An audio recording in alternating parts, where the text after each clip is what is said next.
She'll last 3 hours. Maybe 2 if Marco's having a bad day. The words hit me like a slap as I stood in the marble foyer, my worn canvas bag clutched against my chest like a shield. The woman who spoke, sharp suit, sharper eyes, didn't even bother lowering her voice. 3 other staff members stood near the grand staircase, smirking behind their hands. "I'm standing right here," I said quietly, hating how my voice shook. "We know." The woman's smile was cruel. "We're starting a pool. I've got 200 on you running out crying before lunch." My face burned.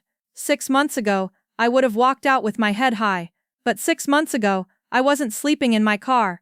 6 months ago, I wasn't checking every shadow for Marcus's face. 6 months ago, I had options. Now I had exactly $17 and this job nobody else wanted. Enough. The single word cracked through the foyer like a whip. Everyone went rigid. I looked up, and my breath caught. He stood at the top of the staircase, and God help me, I understood why they called him ruthless. Domenico Salvatore was tall, broad-shouldered, wearing a black suit that probably cost more than my entire former life, dark hair, darker eyes, and a face that could have been carved from granite. Handsome in a way that felt dangerous, fatal, but it was the coldness in his expression that made my stomach flip. This was a man who could end lives with a word. "Mr. Salvatore," the sharp-suited woman stammered. "We were just making bets on how quickly you could humiliate someone desperate enough to take a job you all refused." His voice was silk over steel. "Get out. All of you." They scattered like roaches when the lights come on. Then those dark eyes landed on me, and I forgot how to breathe. The air between us felt electric, charged with something I didn't want to name.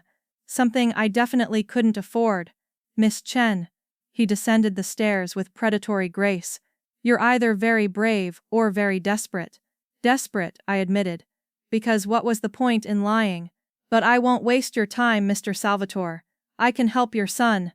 His jaw tightened. 23 caregivers have said the same thing. 23 have failed. Then I'll be number 24 who fails, or number 1 who doesn't. I lifted my chin, even though my knees were shaking. "Either way, I need this job." Something flickered in his eyes. Respect? Curiosity? Before I could identify it, a crash echoed from upstairs, followed by screaming. Domenico's expression didn't change, but I saw his hands flex. "That's Marco. He's autistic." "I know, it was in the job listing." Another scream, this one more frustrated than angry. "May I? You want to go up there? Now?" He looked at me like I'd suggested jumping off the balcony. "You're paying me to help him, aren't you?" For the first time his mouth almost quirked. "I'm paying you to try. No one expects success." The screaming intensified. I headed for the stairs. "Miss Chen." His voice stopped me. When I turned, he was watching me with an intensity that made my skin tingle. "What are you running from?" My heart stopped. "What makes you think? You look over your shoulder every 30 seconds. You're wearing 3 layers despite the heat, and you flinched when I raised my voice." He tilted his head. "Someone hurt you." I couldn't answer. Couldn't breathe. Because if Domenico Salvatore could see through me this easily, how long before Marcus found me? "Help my son," Domenico said quietly, "and whoever you're hiding from will never touch you again." It wasn't a promise. It was a fact. And God help me, I believed him. Another crash from upstairs made the decision for me. I climbed the stairs, aware of his eyes on me the entire way. The screaming led me to a room at the end of a long hallway. The door was open. Inside, a small boy with dark curls like his father's was throwing books at the wall, his face red and tear-stained. "Marco!" I kept my voice soft, non-threatening. He spun toward me. Another book raised. "Get out! Get out! Get out!" I didn't move. "I'm Elena. I like music." "Do you like music?" "No! Go away!" The book flew past my head. I slowly sat down on the floor in the doorway, deliberately not entering his space. Then I pulled out the one thing from my old life I'd refused to sell, my harmonica. "That's okay. I'll just play for myself then." I brought the harmonica to my lips and played the first thing that came to mind. A soft, simple melody. Nothing fancy, just notes flowing into the air like water. Marco threw another book, but his scream had stopped.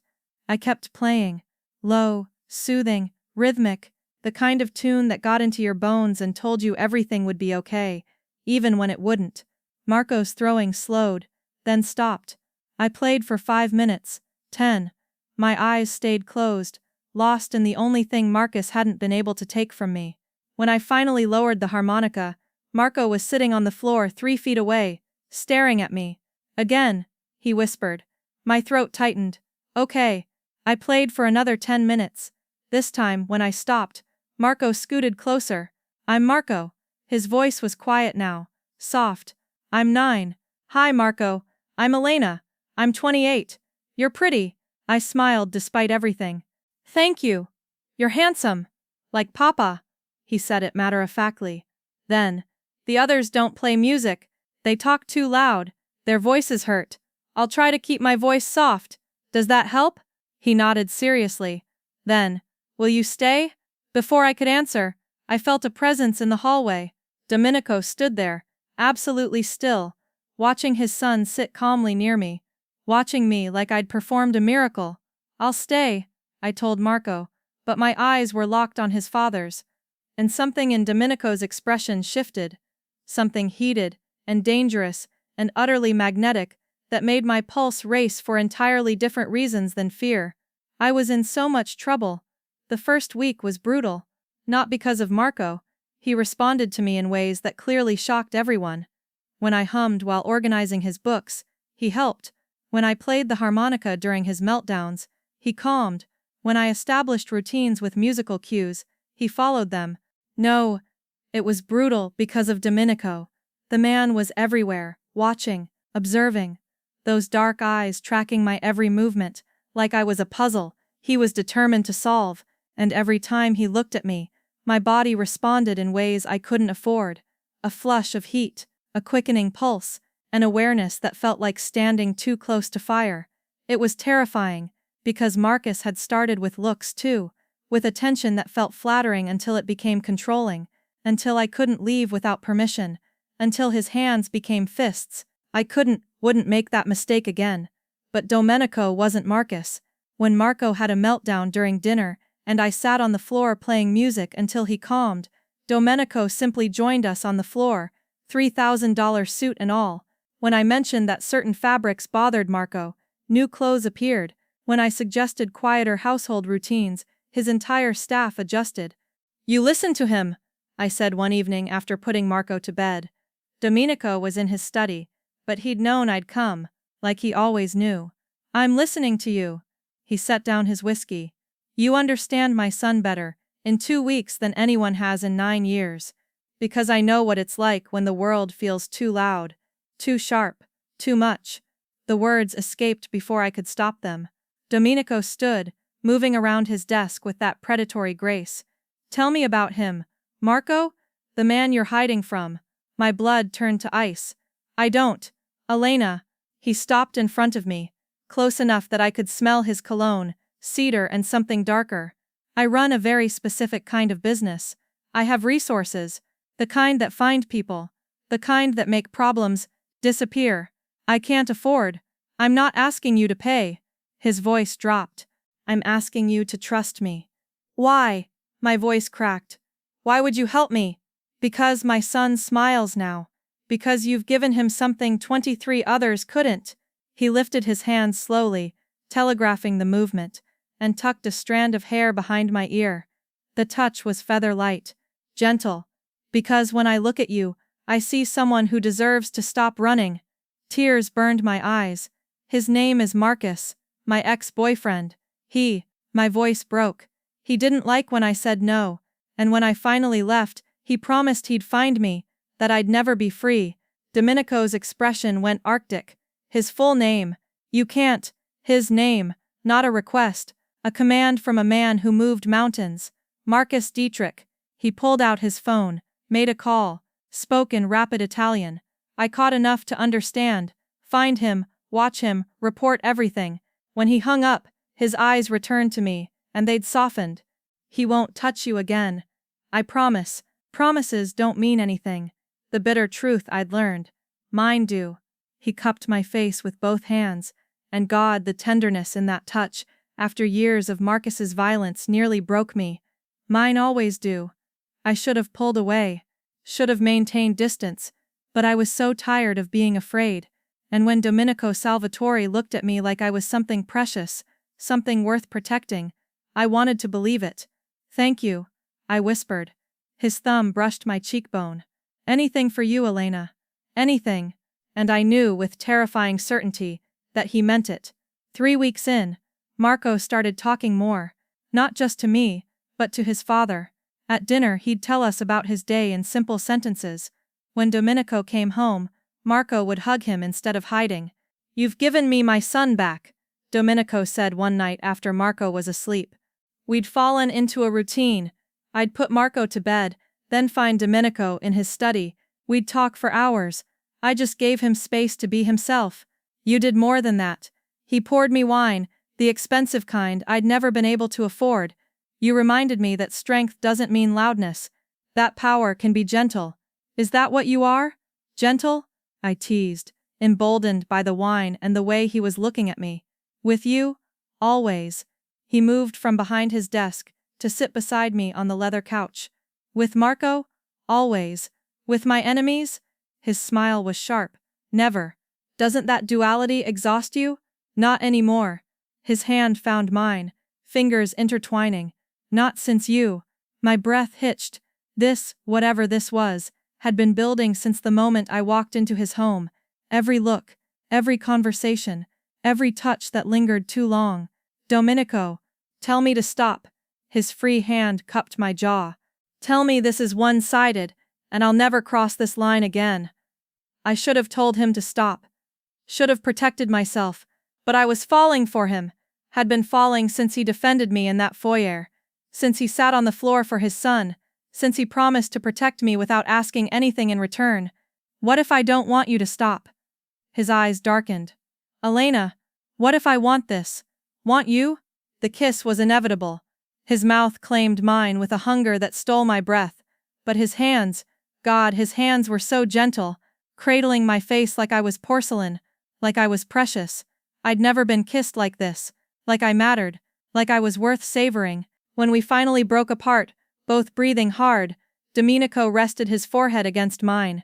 I want you, he said roughly. Want you in my home, in my life, in my bed, but not until you're ready. Not until you feel safe. Tears spilled over. What if I'm never ready? Then I'll wait. He kissed my forehead. I'll wait forever if that's what you need. And I believed him. Week 5 shattered everything. I was in the music room with Marco. Domenico had converted a whole room for instruments after seeing Marco's response to sound, when one of Domenico's men burst in. Miss Chen, you need to come with me now.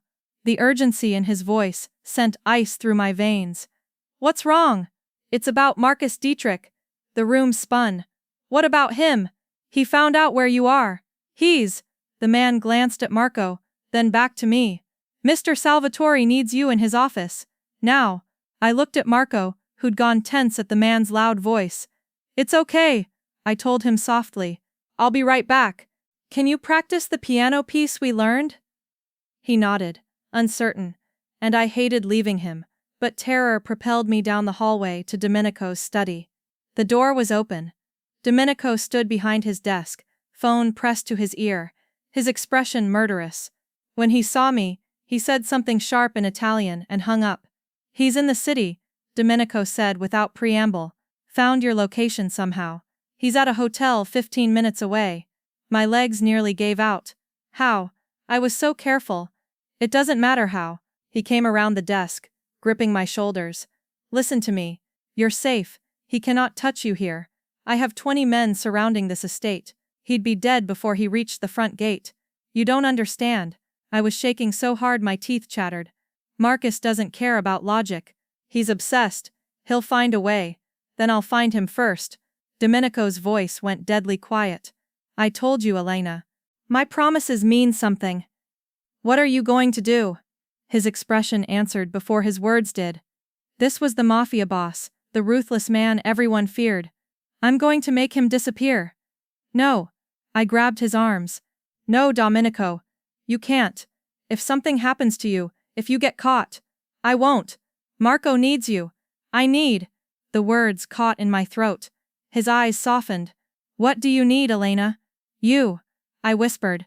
I need you. Not in a prison, not dead. Here. With us. He said it like a prayer. Like I'd given him something sacred. You see yourself here? With me? With Marco? Yes.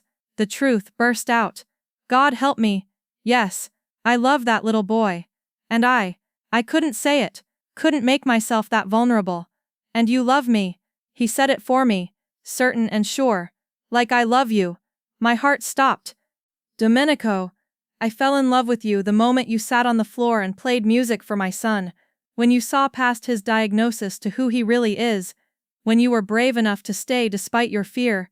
He kissed me, deep, and claiming, I love you, Elena Chen, and I will burn down the world to keep you safe. What if I want to do this the right way? I pulled back. What if I want to call the police, press charges, get a restraining order? He studied me for a long moment. If that's what you want, I'll support you. But Elena, his jaw clenched. The law moves slowly, and restraining orders are just paper to men like him. Then what do you suggest? Let me talk to him. Let me make it clear that touching you means death. His smile was sharp. I can be very persuasive. You mean terrifying? Yes. No apology. No shame. I mean terrifying. I should have been horrified. Should have run from this man who spoke of death so casually. But I'd lived in terror for 6 months. And Domenico Salvatore was offering me something I'd never had. Power. Okay, I whispered. But I'm coming with you. Absolutely not. He's my nightmare. I need to face him, to show him and myself that he doesn't control me anymore. I lifted my chin. Unless you think I'm too weak. His eyes flashed. I think you're the strongest woman I've ever met. And that's exactly why this terrifies me. I'll be safe. You'll make sure of it. He pulled me close, breathing me in. Nothing will touch you. I swear it on my life. Then let's end this. The hotel was expensive, which fit Marcus's personality. He always needed the best, always needed to prove he was superior. Domenico brought 6 men. They swept the building first, secured exits, made sure we controlled the space. By the time we knocked on Marcus's door, there was no escape route for him. Marcus opened the door, saw me, and smiled like the devil. Elena, I knew you'd come crawling back. Actually, Domenico said, stepping forward, she brought me to deliver a message. Marcus's eyes finally registered the men behind us, the guns poorly concealed under suit jackets, the cold professionalism that screamed danger. Who the fuck? Domenico moved so fast Marcus didn't see it coming. 1 second Marcus was standing, the next he was against the wall, Domenico's hand around his throat. Let me introduce myself, Domenico said pleasantly. I'm Domenico Salvatore. Elena works for me, lives in my home, sleeps in my bed. That last part wasn't true yet, but from Marcus's expression, it landed. And you've been terrorizing her. She's mine, Marcus choked out. She's mine. Domenico's voice dropped to a lethal whisper. She's under my protection, and if you ever come near her again, if you call her, email her, even think about her, I will find you. I will make you disappear so thoroughly that not even DNA will remain. Do you understand? Marcus's face was purple. He managed a nod. Domenico released him, and Marcus crumpled. One more thing. Domenico crouched down. You're going to sign a confession. Every time you hit her, every time you controlled her, every crime you committed, then you're going to leave this city and never come back. And if I don't, Domenico smiled. It was the most terrifying thing I'd ever seen. Then my men will make you. And trust me, you won't enjoy their methods. 20 minutes later, Marcus had signed everything. Domenico's lawyer waiting in the car, notarized it immediately. What happens now? I asked as we left the hotel. Now he runs. And if he's smart, he never stops. Domenico opened the car door for me. It's over, Elena. You're free. I burst into tears. He pulled me into his arms right there on the street. This ruthless mafia boss, holding me while I sobbed out 6 months of fear and pain. His men formed a protective circle, giving us privacy. I've got you, he murmured. Always. When I finally stopped crying, I looked up at him. I love you. I should have said it before. I love you, Domenico Salvatore. His smile was pure joy. Say it again. I love you. He kissed me there on the street, in front of his men and God, and everyone. Kissed me like I was his entire world. Marry me, he said against my lips. I laughed through my tears. That's fast. I'm a decisive man. When I know what I want, I take it. He pulled back enough to look in my eyes. I want you. Forever. Marry me, Elena. Be my wife. Be Marco's mother. Be mine. Yes, I whispered. Yes to all of it. He kissed me again, deeper, and I felt it. The moment everything shifted. The moment I stopped running and started living. 6 months later, I stood in Domenico's, our bedroom, wearing a simple white dress. We'd married in a small ceremony with Marco as ring-bearer, beaming as he handed over the bands without a single meltdown. Now, as night fell, Domenico found me on the balcony overlooking the estate. Mrs. Salvatore, he wrapped his arms around me from behind. Having regrets? Never. I leaned into him. Though I never imagined my life would look like this. What did you imagine? Honestly, I'd given up imagining anything good. I was just trying to survive. I turned in his arms. Then I met you. Then you met my son and performed miracles. I just played music. You did more than that. You gave him a voice. You gave me hope. He kissed my forehead. You gave us both a family. Tears threatened again. Happy ones this time. Marco asked me today if he could call me Mom. Domenico went still. What did you say? I said yes. If he wanted to, that I'd be honored. I smiled through tears. He's been calling me Mama Elena all afternoon. Dio. Domenico's voice was rough. You've made me the happiest man alive. The feeling is mutual, Mr. Salvatore. He swept me into his arms, carrying me back inside. Let me show you exactly how mutual. And he did. All night long, with a gentleness that made me cry, and a passion that made me burn. This man, this dangerous, ruthless, powerful man, treated me like I was something precious, because to him I was. Later, as we lay tangled together, his fingers traced patterns on my bare shoulder. Do you ever regret taking that job? I thought about walking into his home, terrified and desperate, about sitting on the floor with Marco, playing the only music I had left, about falling in love with both of them, despite every reason not to. No, I said honestly. It was the best decision I ever made. Even though you walked into a den of criminals, I walked into a family. My family. I kissed his jaw. The criminal thing is just a bonus. He laughed, the sound rich and warm. I love you, Elena Salvatore. I love you too. And for the first time in years, I felt safe, cherished, home, all because I'd played music for a little boy who just needed someone to understand. All because his father had promised to protect me, and kept that promise. All because sometimes, the most dangerous man in the room is exactly the one you need. Epilogue. 1 year later. Again, Mama. Again. I laughed as Marco bounced on the piano bench beside me. At 11 now, he'd grown taller, more confident. He still had hard days, but they were fewer, and he always had music to ground him. One more time, then it's dinner, I said, playing the piece we'd been practicing.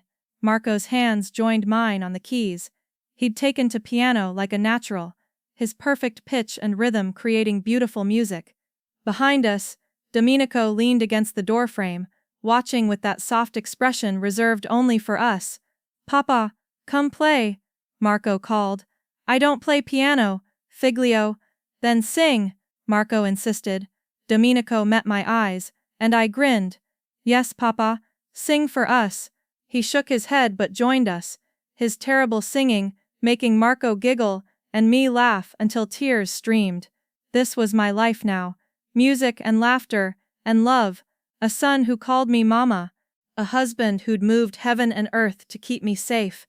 Sometimes the best things come from the most desperate moments. Sometimes you find family in the most unexpected places, and sometimes the man everyone fears is exactly the hero you need. I struck the final chord, and Marco clapped. Domenico pulled me up from the bench and kissed me, right there in front of our son, shameless and sweet. I love you, he murmured. I know, I whispered back, and I'm never running again. Good. His smile was pure satisfaction. Because you're exactly where you belong. He was right. I was home,